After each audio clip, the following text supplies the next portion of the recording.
What's up? What's up? What's up, world? It's your boy Wildcard Mar in the building. Welcome to the first inaugural edition of Late Night Out Talk with your boy Wildcard Mar.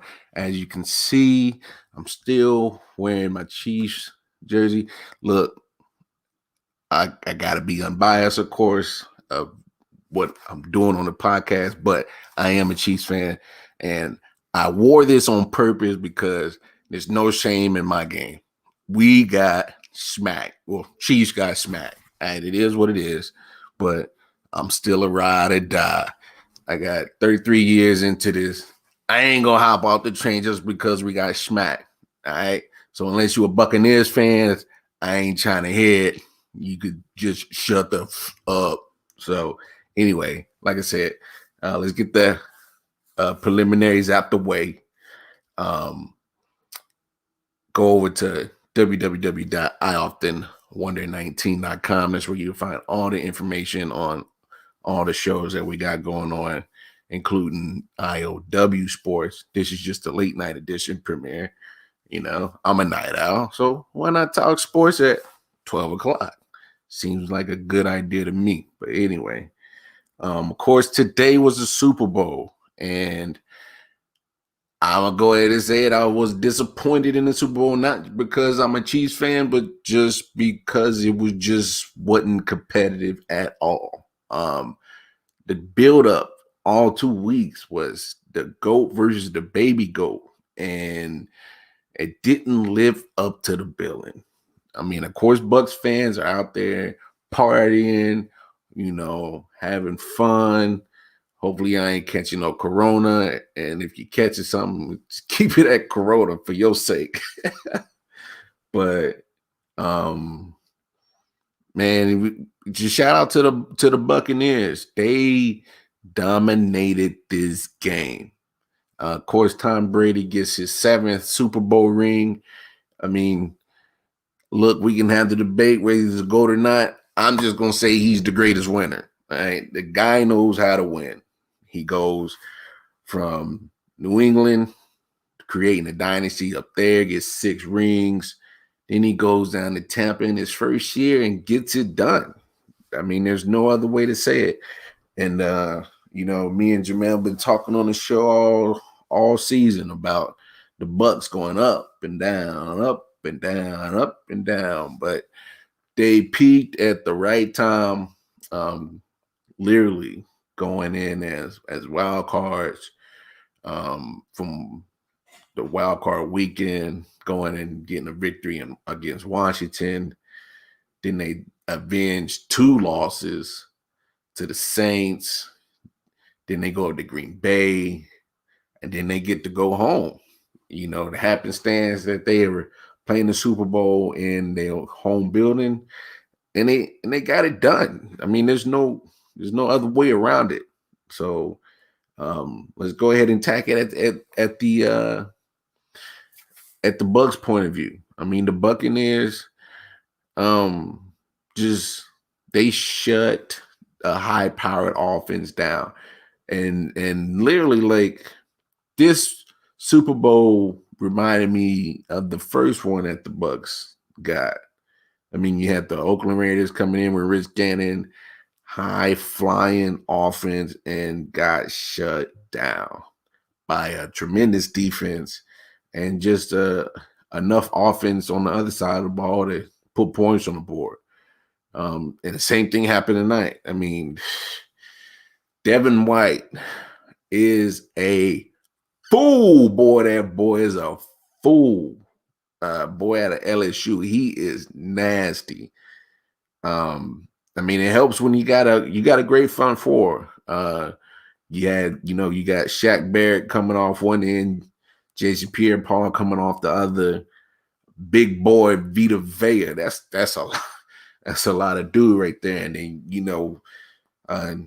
adequate enough in Dominican Sue. You got a hell of a front four, and then that gives not only Devin White the freedom to run, it gives Levante David had a hell of a game tonight too. Antoine Whitfield got himself a pick.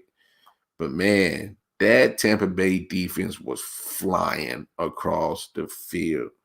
Um, they definitely changed up the game plan from week 12. They made the adjustments.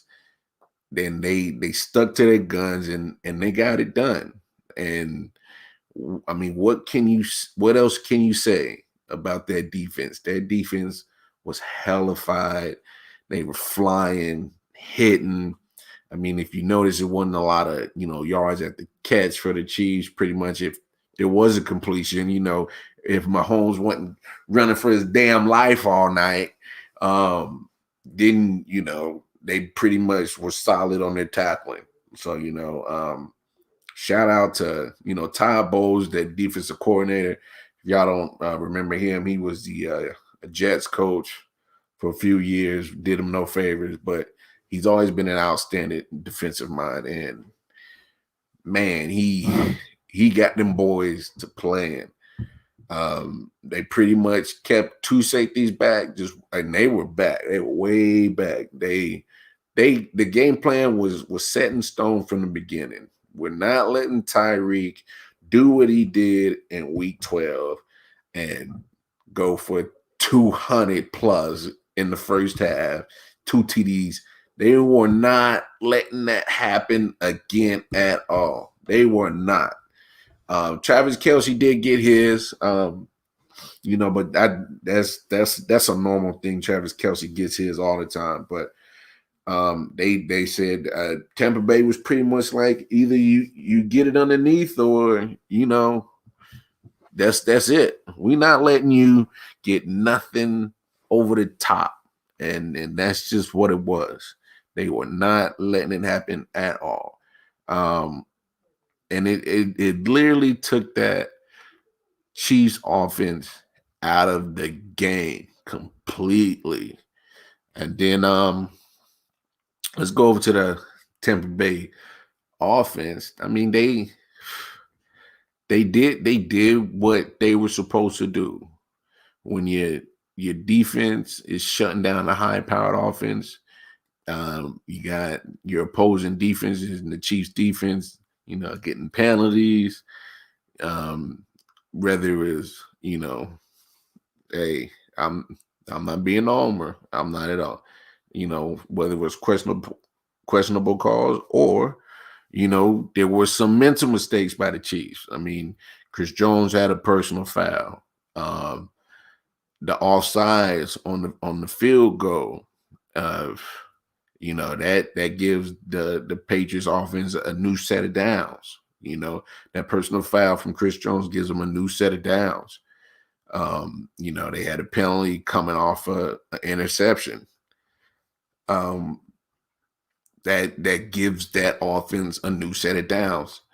So this is two games in a row where that Tampa Bay offense does enough to keep that team in the game, and not only in the game, but keep possessions, and they took advantage of it. The Green Bay Packers had 3 interceptions, and that offense didn't take advantage of those chances. And same here with the Chiefs. They shot themselves in the foot and gave the offense a couple of possessions. The offense did what they're supposed to do. You take advantage of mistakes, and sometimes whether you earned them or not, you still take advantage of it. And that's what Tom Brady does the best out of anybody. He takes advantage of everything that is given to him. I mean, you don't have to like the way that he got the possession, but hey, when he gets possessions, he's more than not gonna do something with it. There was too many second chances that the Chiefs defense was given to Tom Brady and that offense. And somebody of Tom Brady's caliber, you can't give him second chances. That's playing with fire. And it bit the Chiefs in the butt tonight. So, hats off, kudos to Tom Brady, Bruce Arians, Byron Leftwich was calling up a hellified you know, offensive plan for the Buccaneers. I mean, Todd Bowles, of course, if the coach could have got MVP, I'd have gave it to him because when I say that man literally had probably called the best defensive scheme to stop a high-powered offense. I mean, this that was a clinic, and Chiefs had no answer. Chiefs had no, they didn't know what to do. I mean, literally, Patrick was running from his life all night. I mean, that defense was on fire for the Buccaneers. Really, no defensive blitz. It wasn't really a lot of blitzing. I mean, it was a lot of too high safety. You know, front four was pretty much was getting the pressure. It was a lot of stunts. I saw a lot of stunts tonight. You know, the tackle and the defensive tackle and defensive end did a lot of stunts. Did a good amount of that because there were times where I'm seeing Vita Vea literally like right here in Patrick's face. And Patrick had no time. Shaq Barrett, oh man, the pressure that he was putting on Patrick all night was just embarrassing. I'm just sitting here looking at the game like when is the Chiefs going to do something to slow this pass rush down? And they had no answer at all. Man, now this two Super Bowls that Tom Brady's been a part of, where his defense has literally been shutting down offense. That last Super Bowl victory he had with the Patriots over the Rams. I mean, shut down another high-powered offense. And man, this is what happens when you get a quarterback on one side that's mentally sharp, mentally there, and takes advantage of opportunities, and you pair it with a defense that's going to lock it down. And this is what you get the result of. You get a Super Bowl winning team in the Tampa Bay Buccaneers. So hats off to them. Man. So, we're going to go over to the Chiefs side and just talk about, how they lost this game. I mean, all my Chiefs fans out there, my fellow Chiefs Kingdom members, majority of them will go to, play penalties being called on the defense. And, yes, they had a lot of penalties.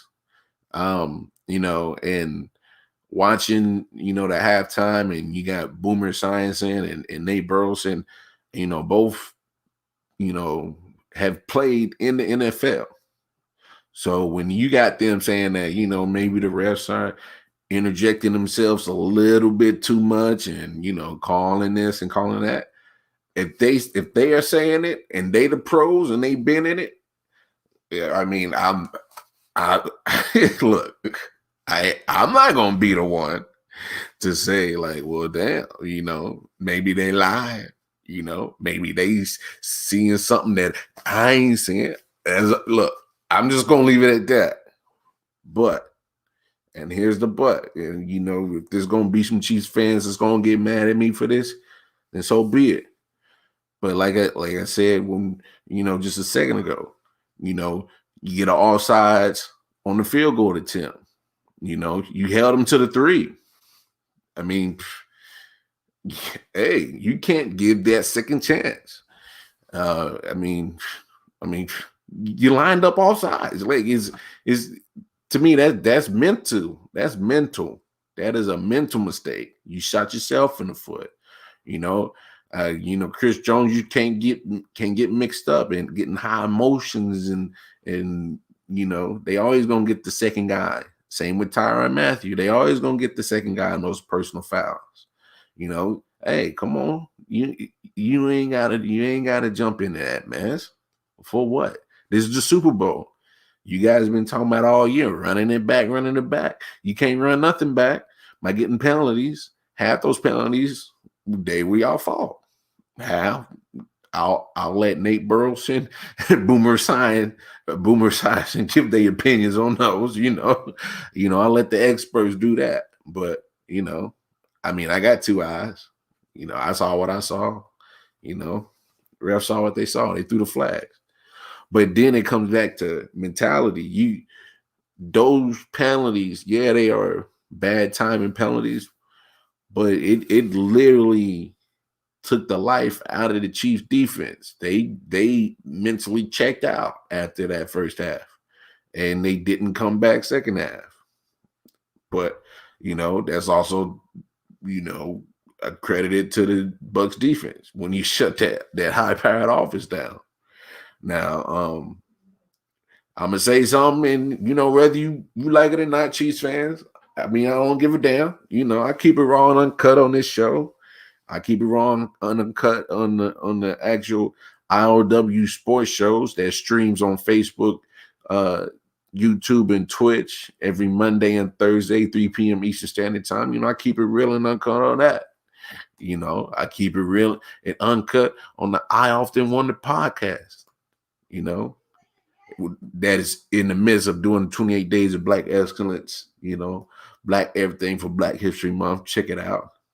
It's been coming out every day, 12 o'clock. Matter of fact, that new episode just dropped. Check it out.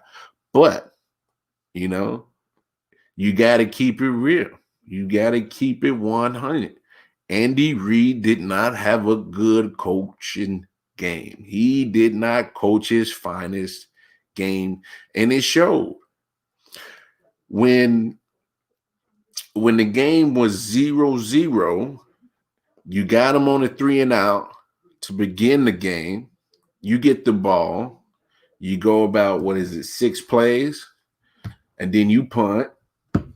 And then you get the Buccaneers to go 4 plays and punt. I mean, you had your chances. So, I mean, and then you go down and get a field goal, you stall out, I mean, even Travis Kelce had a drop on that possible third down conversion in your first possession.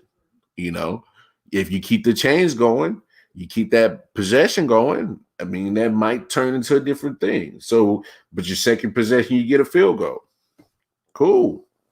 And at that point, I'm thinking, this is the game that we've been anticipating for the last 2 weeks. This is about to be a game. It's about to be a game. But then Tom Brady kicks it in the gear. Him and Gronk, hook up on the touchdown. It is what it is. And here, to me, this was a good turning point that I really thought we was about to get the Super Bowl that we all expected. It's 7-3 Buccaneers. Then the Buccaneers drive down and go for it on 4th down. And the Kansas City defense stands up and stops them. Goal line stands. And I'm in my head, I'm thinking, oh, it's on now. We about to get some game. And then next thing you know, you do nothing with that drive. That was the Kelce drop. If I believe so, that was following that that goal line stands. Yeah, that was a Kelce drop. But then no help from the Chiefs punter, Tommy Townsend. Man, you had a bad game. Oh, you had a bad game as a punter, man. You had 2 shanks that helped give the Buccaneers. I mean, man, when you talking about a bad time to have a bad game as a punter, the Super Bowl is it. Like you literally just bombed and you gave them field position. I believe it was the 30 something. Yeah, out of bounds at your own 38. I mean, what are you going to do? You just, as a defense, just held up your own and had a goal line stand in the Super Bowl. It gets no bigger than that. And then your punter just shanks it. After your offense, you just drop the 3rd down. Travis Kelce, you dropped the 3rd down ball, man. So if you understand, if people really understand what you saw tonight, you saw the Tampa Bay offense taking advantage of extra possessions.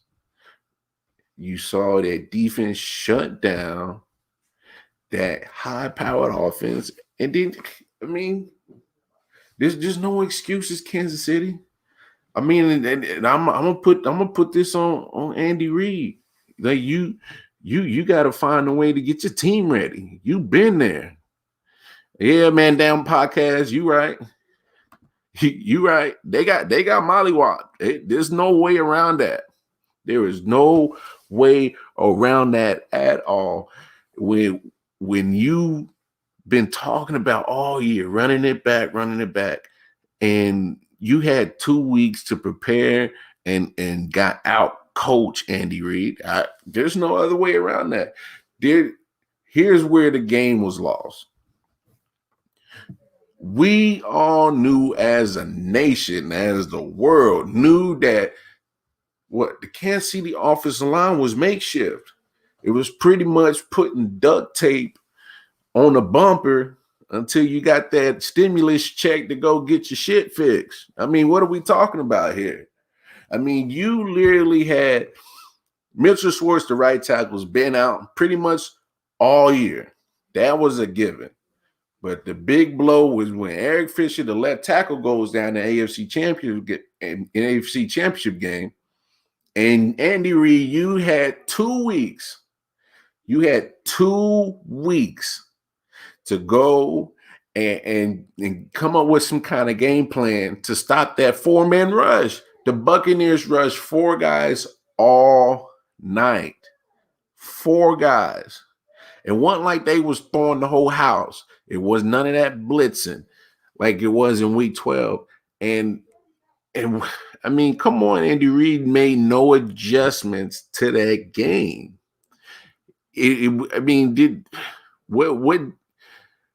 now this is what drives me crazy a lot of times as a fan of sports, and not just any team. A fan of sports is when sometimes coaches get all the praise and all the admiration, but sometimes they get too damn cute and fancy, trying to think that they can outsmart the other guy, but sometimes just get down to the meat and potatoes of everything. And that's keep it simple. And that's what Todd Bowles did. Todd Bowles kept it so simple today. Had a 4-man rush. It wasn't a lot of blitzing. Like I said earlier, there was a lot of, defensive tackle and defensive end stunts. Pretty much the end comes in and the tackle loops around and he's in his face. Patrick was looking like he was running from Brittany, his baby mama, because they must have got broken up and she already got him on child support or some shit. I don't know. He looked like he was running from something. It looked like, boy, he was running from police or something. He got a warrant. He was running for his life. That boy was running and running like old Forrest Gump in this joint. That boy was shook.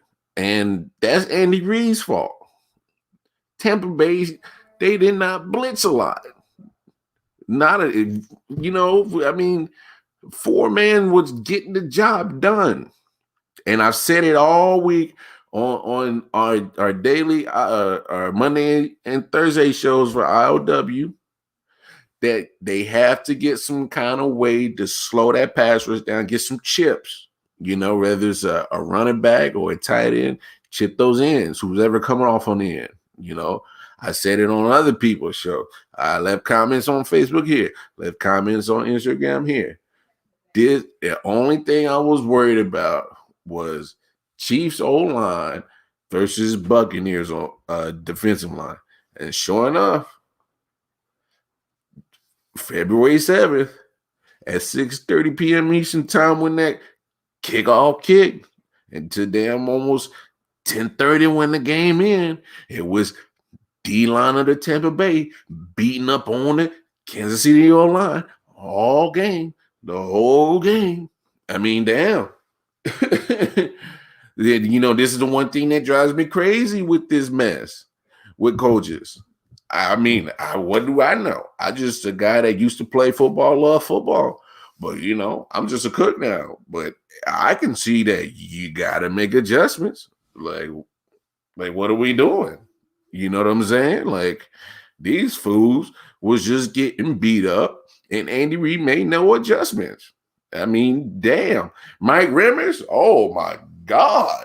Obviously, Super Bowls is bad for you, bro, man. You did the same thing when you was a Carolina Panther. Oh, and Shaq Barrett was a Denver Bronco. He was beating on your ass like a drum. That Super Bowl got him a ring. He did it again tonight. He was beating your ass like a drum again. Like, goddamn. And at some point, like Andy Reid, like, what is you gonna do? You just gonna sit there and just keep your motherfuckers just keeping beat like a drum? Like, am I the only person that doesn't think that's the truest form of insanity? I'm not crazy, am I? I mean, I know I smoke a lot of weed. I got my Modelo with me. I know I drink, but shit, but goddamn, I ain't stupid. Like, come on, what are we doing? But enough with the Super Bowl. Like I said, I'm still with my Chief shit because I'm going to still rap them. I ain't no fair weather. I ain't no bandwagoner. I got 33 years of investment in this shit, but I still got to be professional. Come on here on the inaugural show of the late night owl edition with y'all I.O.W. Sports, and I still got to do what I got to do, but I'm going to keep it real. I'm going to keep it funky. Andy Reid, you got to do better. And hey, come on, bro. Like, what are we doing here? You know what I'm saying? Y'all jokers getting paid so many millions to make these decisions. Shit, give me a few million. I could go sit there and just be a fuck up and just see my tackles getting beat like a drum all night. I could do that. And give me that check.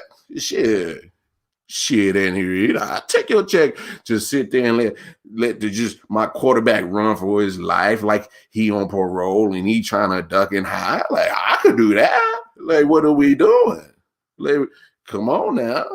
Y'all cats getting paid millions to make those decisions. Shit. I'm sitting on the couch and do that shit for free. We in the same boat, Andy Reid. Come on now. Like, what are we doing, man? Like, what are we doing? And Steve Spagnuolo, I thought you was the gatekeeper that knew how to beat Brady, and you gotta get your defense disciplined, man. It's discipline. But that's always been probably one of my knocks about Andy Reid since he came a head coach of the Chiefs is discipline. The true Chiefs fans know out there, and Chiefs ain't never been the most disciplined team. Let's talk on that. It came and beat you in the ass tonight. Undisciplined shit. That's not championship material. Can't lean on Patrick Mahomes for everything. Yeah, like my people at Band On podcast. Yeah, it's all fun and games when you facing Jimmy G in the Super Bowl. Now that's legit. That's some legit shit right there. That one Jimmy G out there on this side. That was the GOAT. You know what I'm saying? That was Brady. GOAT Brady. I mean, look, you can have the discussions what you want. Hey, that man is a bad man. You know what I'm saying? That, I'm not gonna say he's a GOAT or not. That, I'm gonna let y'all debate that. I'm just gonna say he's the greatest winner. So let's talk about some legacies.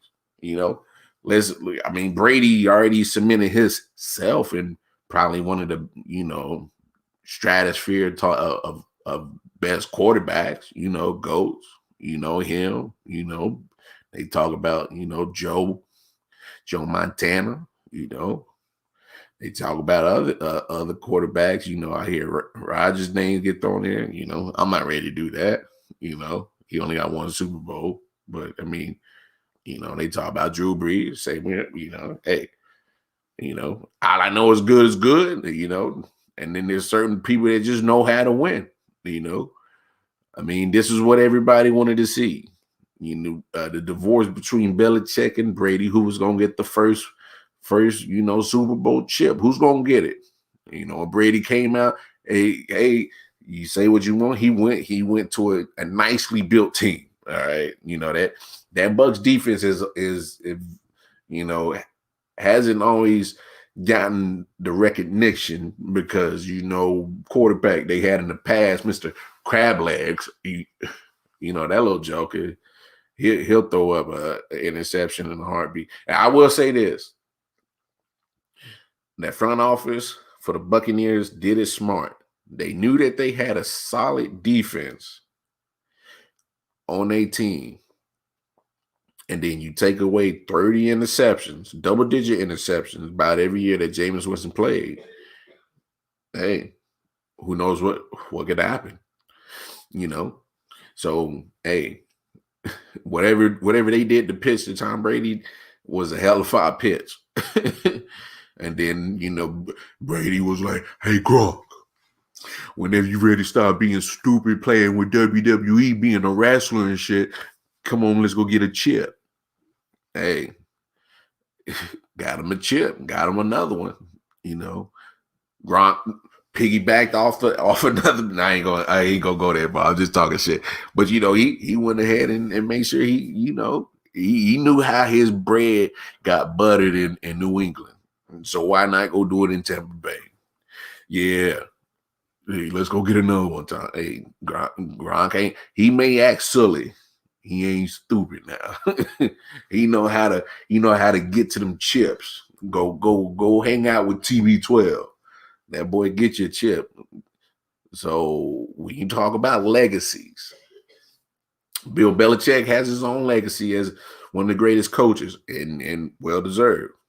I mean, he's always managed to get the most out of a lot of name people that nobody knew. And nobody knew their names. They was like, who was that? Such and such. Nah, I ain't never heard of that. Nah. Did they even play college ball? Nah, I ain't never. He's always been good at building a team. But when you got somebody like Brady, that makes your life a lot easier. There's a lot of, I don't want to say, people get complacent, but let's just say I don't have to worry about certain things with the offense or this because it's that man over there, TB12, who, I mean, that's a winner. You say what you want about, the cheating allegations, this, that. He's a winner, I mean, I could say those same things too, but I know if he did all that stuff in the Chiefs organization, of course I would. Patriots fans ain't gonna ever say that. They just gonna say he's a winner, but he is. He is a winner. It's 7 now. I mean, he got more Super Bowl wins than most franchises in the NFL got appearances in the Super Bowl. I mean, what can you say?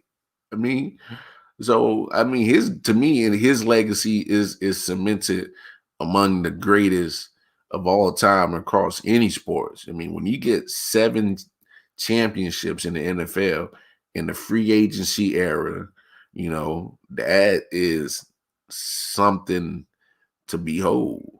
I mean, end of the day, you either show up and win the big one or you don't. And more times than not, he's been in 10 of them, won 7 of them. I mean, I'll take a 70% winning percentage in any kind of championship, anytime, any sport. I mean, you would be silly not to take a 70% winning percentage. I mean, say what you want about the guy. He's a winner. I mean, there's nothing left to say about his legacy. I mean, and one thing that bothered me about the thing about leading up to the Super Bowl was a lot of people trying talk about Patrick's legacy, and look,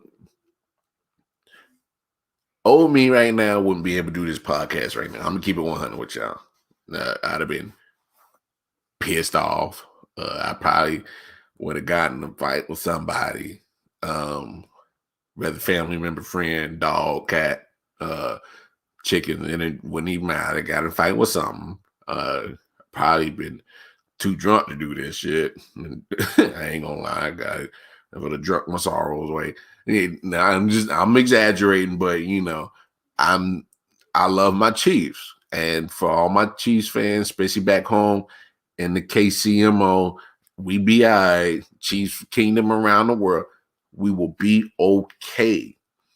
It's easy enough to say that, yeah, we'll be back in this position again, but look at the Chiefs organization, 50 years, ain't really been doing too much. Last 3 years, you've been to 3 straight AFC championships that you hosted in Kansas City, been to 2 straight Super Bowls, won one. Look, the window is not closed. Excuse me. The window's not closed. The window is pretty much wide the hell open. Mahomes is 24. He'll be 25 September. Just signed a 10-year, $500 million contract, $500 million contract that don't kick in until after the 2022 season. So he'll be in Kansas City for at least a minimum of another 10 to 11 years. Travis Kelce still signed. Tyreek still has 2 years left on his contract.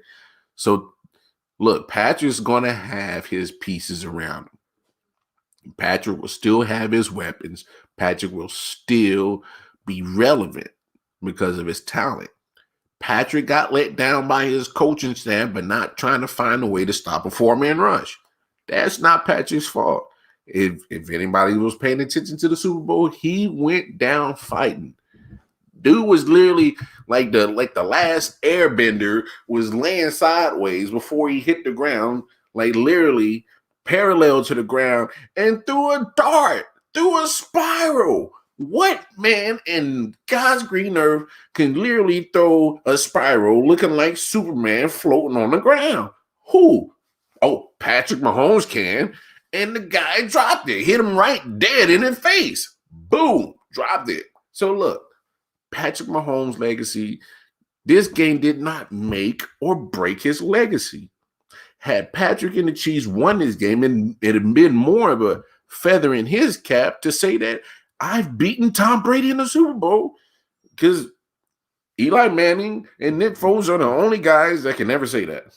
And that list not only is it short, but it's the most ironic list in all of sports, because you don't think of Eli Manning as a great quarterback. You damn sure don't think of Nick Foles as a great quarterback. If anything, Nick Foles is the greatest finesse of all sports. This man has finessed millions of dollars at the NFL and has done maybe 2 great games, won a Super Bowl, and other than that, has been a piss poor ass quarterback majority of the time.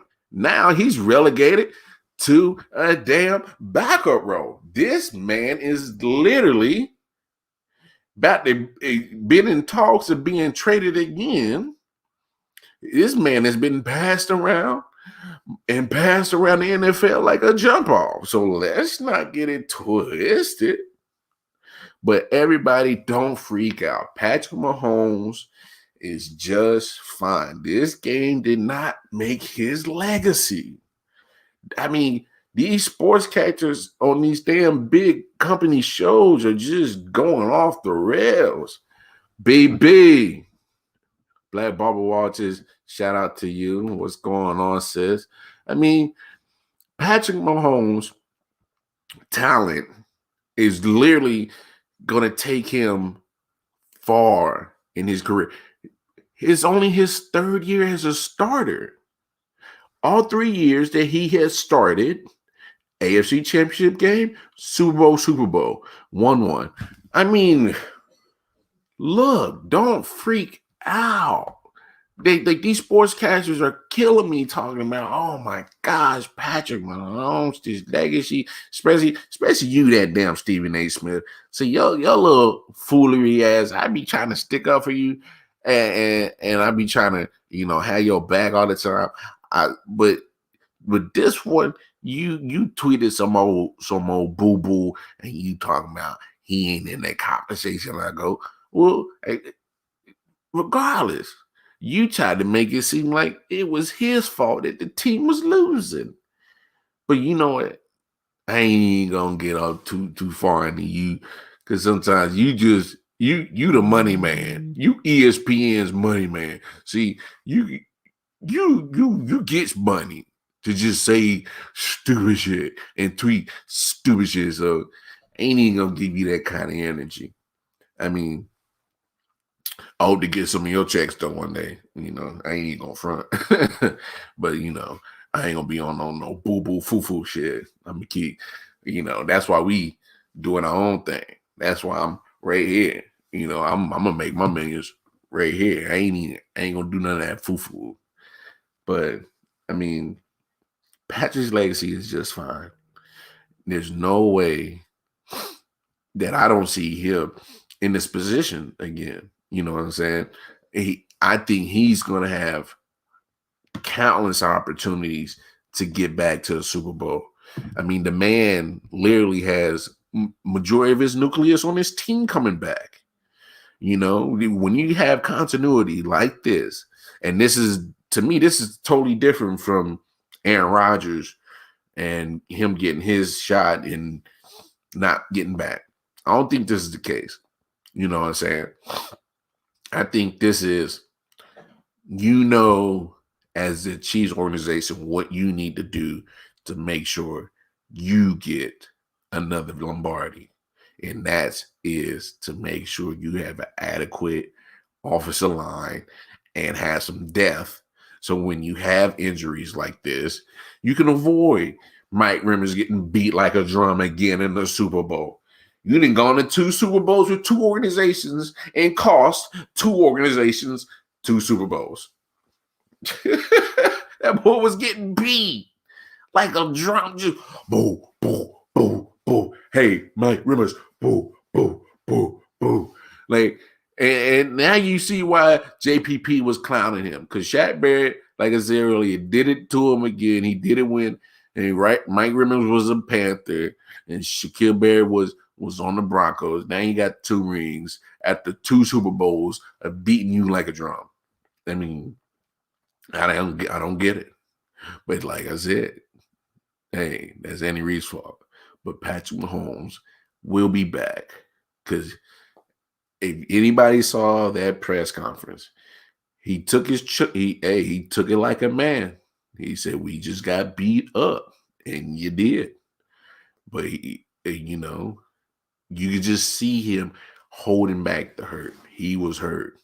And I don't think it was physical. They want to talk about the toe. I think the toe was fine. I mean, anytime you damn near Superman like literally that man was parallel to the ground and through a spiral. I saw that and I lost my damn mind, because this man literally just threw a spiral, going like flying like Superman. So look, he'll be back. He'll be doing his thing. He'll probably get him maybe two or 3 more rings.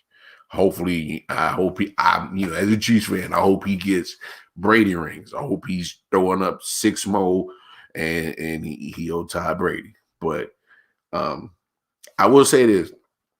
I will not be surprised at the first time in NFL history that you get a repeat Super Bowl. I wouldn't be surprised if the Bucks and the Chiefs run it back. I won't be surprised at all. I'm saying it here now. So if that does happen next year, I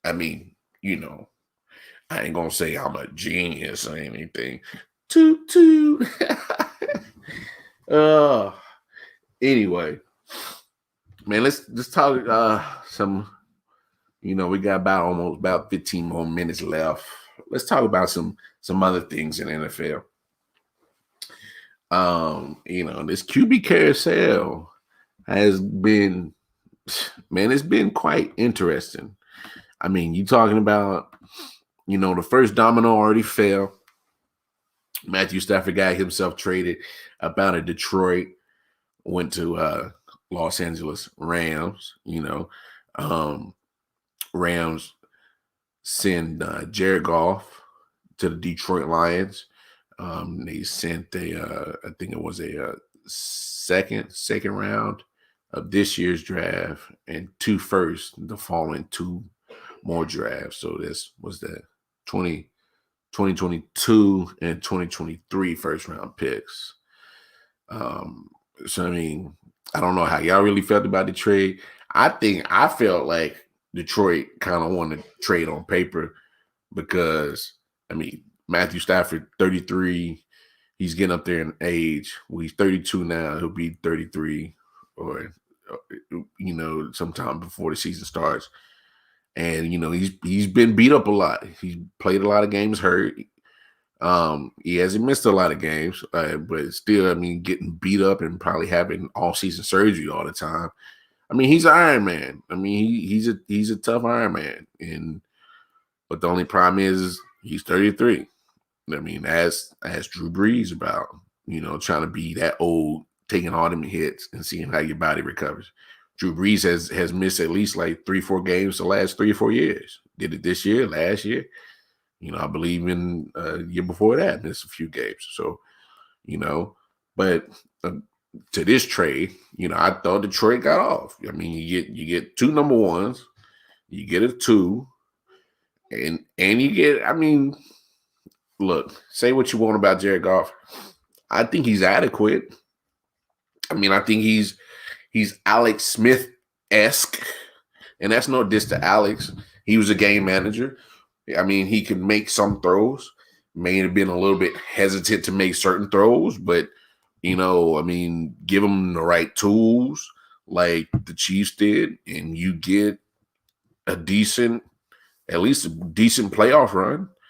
I mean, in Detroit, that's almost like winning a Super Bowl, a playoff appearance. So, I think Detroit, got off. So, get you. I mean, they always picking in the top 10. So eventually some of those picks got to start paying off. So, I mean, they're picking in the top 10 again this year, I think. So I think they might be all right. They definitely going to get younger. That's for sure. I mean, that's what helps when you suck a lot and you get top picks. One thing I want to speak on as well, Carson Wentz seems like he's almost on his way out of Philadelphia. At some point it was going to either be, like I said on the I.O.W show, 3 p.m. Eastern Standard Time, Mondays and Thursdays, that it was going to come down to either Carson Wentz or Doug Peterson. And one of them, or if both, were not going to be in Philly. So, Doug Peterson's already got the axe, but it still looks like Carson Wentz doesn't want to be there still. I mean, there's been, I don't know what you do if Carson Wentz doesn't want to be there. Now, here's what I'm thinking. If Carson Wentz still doesn't want to be there, then to me, in my opinion, thinks that he's lost that team. And I mean, when the quarterback literally says, I still want out, after they got rid of the coach that you felt was the reason why y'all weren't winning, and now you still say you don't want to be there, to me, that says that you are not wanted in that locker room anymore. That means you have lost that team. That means no one wants to play for you anymore. That's how I'm seeing that. I mean, I don't know. I mean, I'm not an expert. I played football. I love football. I mean, I'm a man. I know how guys think. I know how the locker room grows. I think that team feels they have a better shot with Jalen Hurts. That's just my honest opinion. And so he's still sitting firm on this. I want out. If I'm the Eagles, yeah, you cost probably 35 to the cap. But if we trade you, hey, if you can find somebody stupid enough to take that salary on and get something back for them, what am I? Why would I hold you hostage? You want to go? Fuck out of here. We'll find something somewhere for you to go. I mean, if I'm the GM, I would take all calls, but I would set that price mighty high. I mean, if Matthew Stafford can go for two number ones and a two and a quarterback, a very younger quarterback. I mean, that was like almost a 6-year age difference between Goff and Matthew Stafford. If the Rams gave that up for Matthew Stafford, if I'm the Eagles, yeah, take this salary. I'll take your picks, but I would probably get like either offensive lineman because they've had offensive line issues, or get some defensive help. I mean, because I think Jalen Hurts is at least adequate enough. You know what I'm saying? And he's on a rookie year. He's on a rookie deal. I mean, why not? Bye. Bye, Carson. I mean, hell, you didn't win the Super Bowl for us. I mean, that was Nick Foles. I mean, other than that, you ain't done nothing for us. We gave you an extension, a nice hefty one. Can't stay healthy. I mean, here you play like boo boo this year for sure.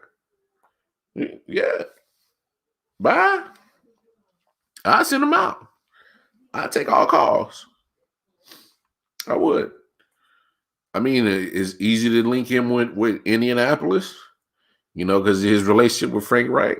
I see if Indy would. I mean, they got to be in looks for a quarterback. Phillip Rivers just retired. I've been hearing grumblings about Andrew Luck, but until I see that happens, you still need a quarterback.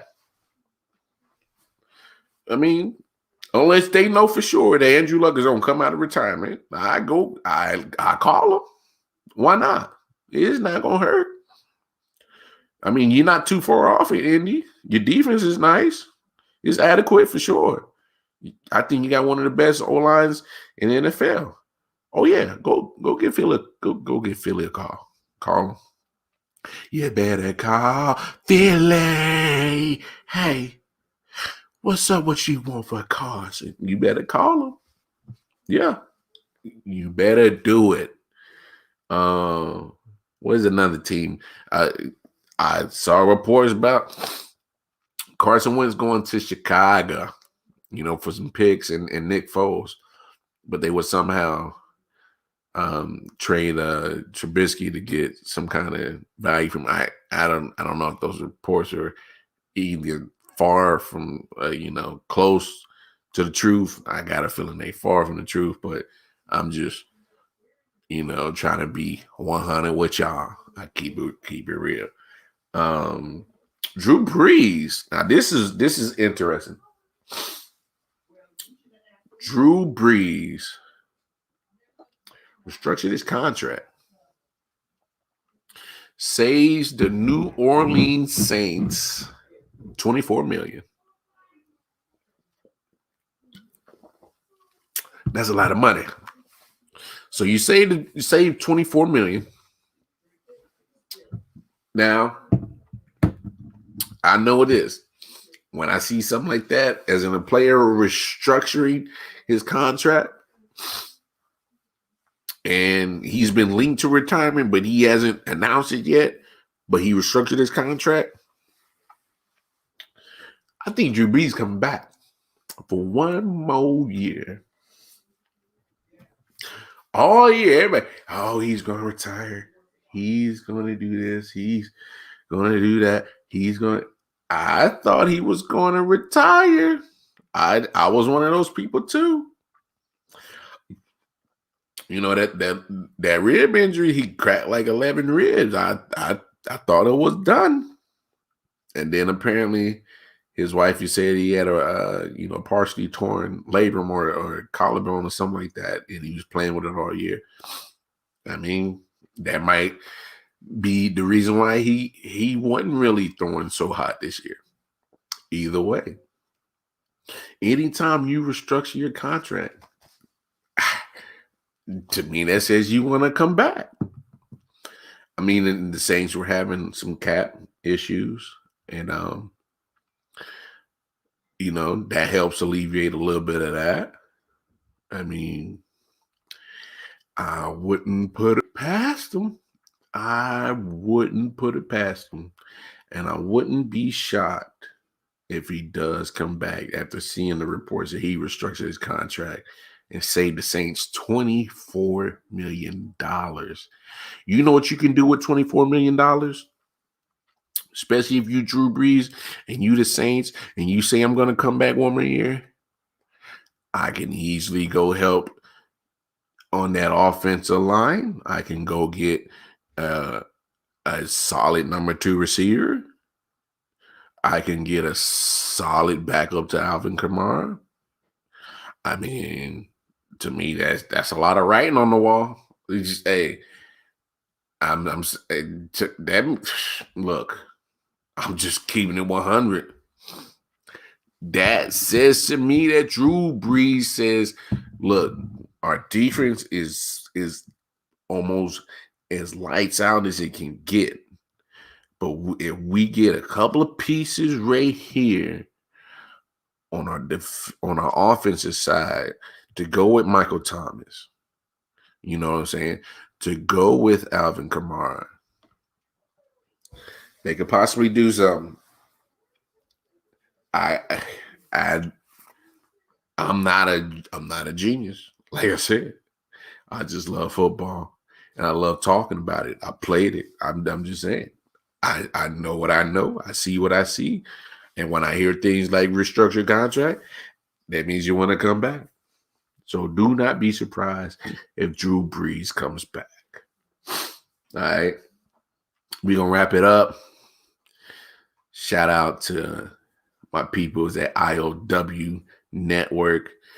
The man with the master plan, that boy Jamel, that man Jamel, Black Baba Walters. Shout out Alexis, our big bro Philip Riddick, who is on R-Bop, his podcast. Very, very thought-provoking podcast. So you want a dumb conversation, that's the guy you want to holler at. He also does Daddy Cooks, his cooking YouTube channel. Man, that Philip is a hoot, man, but he's a grinder. I love it. You can always check out me, myself, Wildcard Mar. If you're in the Raleigh, Durham, Mooresville, Cary, Apex, the whole triangle area, I got my own catering business, Mad Max, MADMACS. Go over to my website, www.madmax.net. Support your boy. It's all love and appreciated. You check out Alexis. She also does catering and she does bacon. Millie J Sweet Treats. Big bruh Jamel. He's the brainchild of all this. I came to him with this idea of just doing a late night sports edition of the I.O.W. Sports Network. Because I love sports. I love talking shit. So hell, why not? And but he's the brainchild of all this. He has a lot going on with the whole network that we got going on. So be in store for that. You can also check out his clothing line on Bonfire. Bonfire.com, the J. Edward collection. We all part of the movement. We trying to get our voices heard, control our narrative. But man, this was the debut episode of the Late Night Owl Talk with Wildcard Mar. To those that tuned in, that's gonna listen, I appreciate it. Appreciate the love. We gonna do this every night, late night, because the late night owls need some love too. So we're gonna talk sports late night. I look forward to seeing y'all when I see you. It was lovely. Y'all be kind to each other. World, most of all, be safe out here in this corona world. All right, we don't need nobody getting the COVID. So y'all be safe out there. Wear your mask. Love each other. Hug each other. Peace. It's been real.